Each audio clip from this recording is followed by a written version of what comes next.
제가 10가정 정도를 만난다고 해볼게요. 그럼 이 10가정들이 돈을 관리하는 각자의 방법들이 있는데 크게는 3가지 패턴 중에 하나로 들어옵니다. 첫 번째는 부부가 돈을 따로 관리하는 방법이고요. 두 번째는 일임한다. 일임의 의미는 둘 중에서 돈에 대해서 좀 더 관심이 있거나 예민한 분한테 돈 관리를 맡기는 과정. 세 번째 함께는 어떤 의미인지 아시겠죠? 2번이랑 좀 비슷하긴 한데 돈에 대해서 같이 관여하면서 함께 어떤 공동의 목표와 이런 것들을 만들어 나가는 부부들을 보게 됩니다. 자, 그러면 이런 10가정 중에서 돈을 각자 관리하고 일임하거나 함께 관리하는 가정의 비율이 어느 정도 되는지 아세요? 물론 이걸 제가 뭐 일반화 시킬 수는 없겠지만 제가 만나는 가정들을 이제 과거에 보면 한 3, 4년 전까지만 하더라도요. 돈을 따로 각자 관리하는 가정은 한 10가정 중에서 한 가정 정도였던 것 같아요. 대부분은 돈 관리를 7, 8가정은 둘 중에 돈에 대해서 좀 더 예민한 분한테 관리를 잘할 수 있는 분한테 맡겼죠. 그리고 한 가정 정도가 함께 돈에 대한 계획을 세우고 이야기를 나눴던 것 같습니다. 사실은 뭐 2, 3번만 해도 훌륭하고요. 2번의 모습이 주로 우리 예전에 어머니들이 돈 관리를 많이 했던 그런 모습이죠. 그런데 최근에 제가 이렇게 상담을 하다 보면 패턴이 많이 바뀐 것 같아요. 최근에는요, 한 4, 5가정 정도는 돈을 따로 관리합니다. 그리고 실제로 한 서너 가정 정도가 돈을 한 사람한테 맡기고요. 여전히 한 가정 미만이 함께 돈을 관리하는 거죠. 자, 어떤 느낌인지 아시겠죠? 예전에 비해서 돈에 대한 부분이 좀 예민하기도 하고 터치하면 자꾸 싸움이 나고 하다 보니까 돈 관리를 따로따로 하는 트렌드로 가고 있는 추세인 것 같긴 합니다. 자, 그런데 우리가 오늘 돈 얘기하는 자리다 보니까 어떤 가정이 돈 관리하는데 속도도 빠르고 탁월할까에 대한 이야기를 여기서 좀 말씀을 드려볼게요. 자, 일단 먼저 각자 관리하는 가정 볼까요? 요새는 대부분의 가정이 맞벌이를 많이 하다 보니까 맞벌이 하는 분들, 남편도 있고요, 아내도 수입이 있다라고 가정을 해보면 남편도 이런 수입이 있고요, 아내도 수입이 있어요.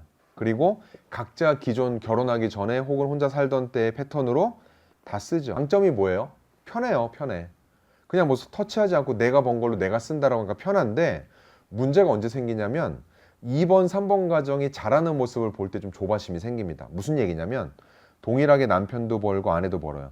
하나의 전제를 좀 해보겠습니다. 그냥 우리가 돈 관리하는 분을 아내가 한다라고 한번 가정해 볼게요. 그러면 열심히 일해가지고 수입을 벌어온 남편은 아내한테 모든 자산이나 모든 월급에 대한 권한을 맡기는 거죠. 그러면 아내분은 어때요? 남편의 월급, 아내의 월급을 가지고서 함께 공동의 지출이 얼마인지, 뭐 어디에 나가야 될 돈들에 대한 계획을 세우는 거죠. 그리고 남은 돈으로 저축에 대한 계획도 당연히 세우겠죠. 그럼 남편은 뭐예요? 이렇게 일임해서 가는 과정들의 대부분은 남편은 주로 아내에게서 용돈을 받아 쓰는 정도로 가게 됩니다. 그런데 제가 이렇게 이런 가정들을 만나 보면요, 사실은 아무리 돈 관리하는 게 편하고 쉽다 하더라도 2번, 3번의 돈 관리를 하는 과정이 돈을 모아나가는 속도는 확실히 빨라요. 어쩔 수가 없어요.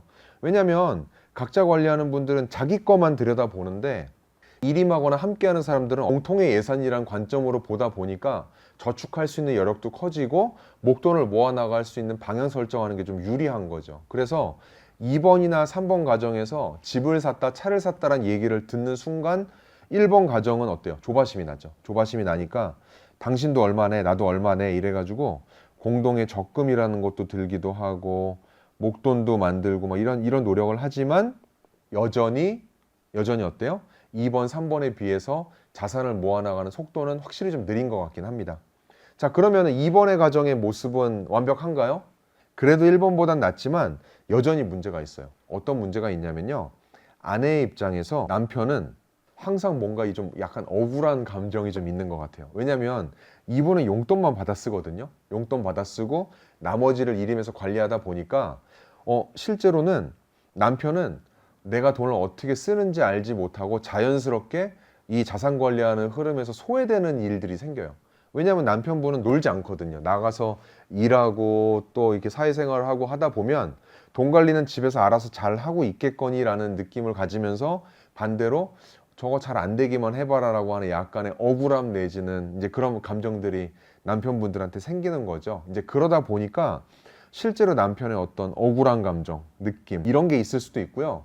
특히 아내 입장에서는 뭐가 중요해지냐면요, 아내분의 어떤 재테크 능력이 되게 중요해져 버려요. 그래서 실제로 이렇게 돈 관리를 하는 가정이 봤을 때 아내분이 돈 관리를 되게 탁월하게 잘한다라고 하면 전혀 문제가 없는데, 예를 들어서 아내분이 이게 돈 관리하는 열쇠는 쥐고는 있지만 실제로 결혼하기 전에 이런 거에 대한 경험이 없거나 관심이 없거나 했을 때 뭔가 저축이 잘 되는 것처럼 생각을 했는데 나중에 열고 봤더니 전혀 상황이 그렇지가 않은 거예요. 이런 느낌이 올 때 남편분이 느끼는 감정 어떤 느낌인지 아시겠죠?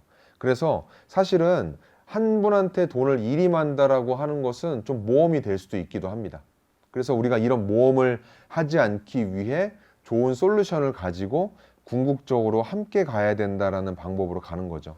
그럼 우리가 이 이야기를 처음 시작하기 전부터 돈 관리 함께 하는 거 너무 당연한 얘기지 우리가 그걸 모르냐라고 생각하실 수 있겠지만, 그럼 함께 하는 게 어떤 건데? 라는 방법에 대해서는 우리가 배울 필요가 있다라는 거예요. 함께 하는 건 뭘까요? 기본적으로 2번과 비슷해요. 남편과 아내가 둘 중에서 돈에 대해서 조금 더 관심 있고 잘할 수 있는 사람의 역할을 정해서 이렇게 돈을 주고서 용돈을 받고 하는 구조까지는 똑같은데, 이제부터 뭐가 달라지냐면요, 우리가 한 달에 얼마 정도 쓰고 있는지, 지출, 우리가 한 달에 얼마씩 저축하는지, 그리고 이거 외에 사람이 살다 보면 항상 예상치 않은 변수들이 있잖아요.